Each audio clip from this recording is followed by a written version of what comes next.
જો કોઈ સ્કૂલની નજીકમાં તમારું ઘર હોય તો એક વસ્તુ તમારે ખાસ એક્સેપ્ટ કરવી પડે કે તમને પહેલાંથી ખબર જ છે કે સ્કૂલની બાજુમાં ઘર છે આપણું, તો સ્કૂલમાંથી જે એક્ટિવિટીઝ થતી હોય એનો અવાજ રેગ્યુલરમાં આવવાનો. તો એવા સંજોગોમાં જો તમે અવારનવાર સ્કૂલમાં કમ્પ્લેન કરવા જાઓ તો એ સારું ના કહેવાય. તમારે પહેલેથી મેન્ટલી પ્રિપેર રહેવું જોઈએ એના માટે.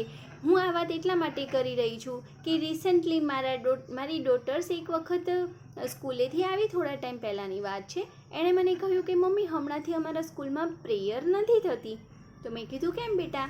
તો કે આજુબાજુના બંગલાવાળા જે છે એ લોકોએ કમ્પ્લેન કરી કે અવાજ બહુ આવે છે એટલે તમે લોકો સ્પીકર ઉપર ના વગાડો એમ.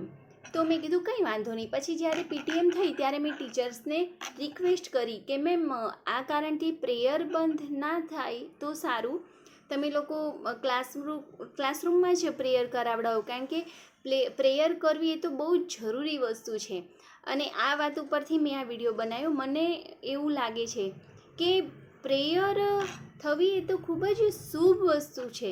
અમારું ઘર પણ સ્કૂલની એકદમ નજીકમાં છે અને જ્યારે રોજ સવારમાં, અને એ જે પ્રેયરનો ટાઈમ હોય ને એ ફિક્સ ટાઈમ હોય છે, 7:20 એક્ઝેક્ટ ચાલુ થઈ જાય.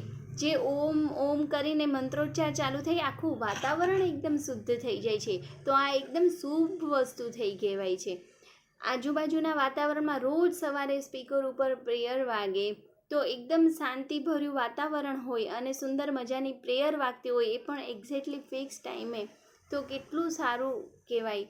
અને એકદમ મન પણ આપણું એકદમ શાંત થઈ જાય. જો કોઈ વાર ના વાગે ત્યારે આપણને રિયલાઇઝ થાય કે આજે રજાનો દિવસ છે એટલા માટે પ્રેયર નથી થઈ.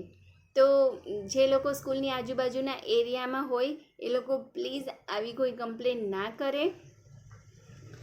પ્રેયરનો ટાઈમ બહુ જ ઓછો હોય છે, 24/7 ઘોંઘાટ નથી જોતો.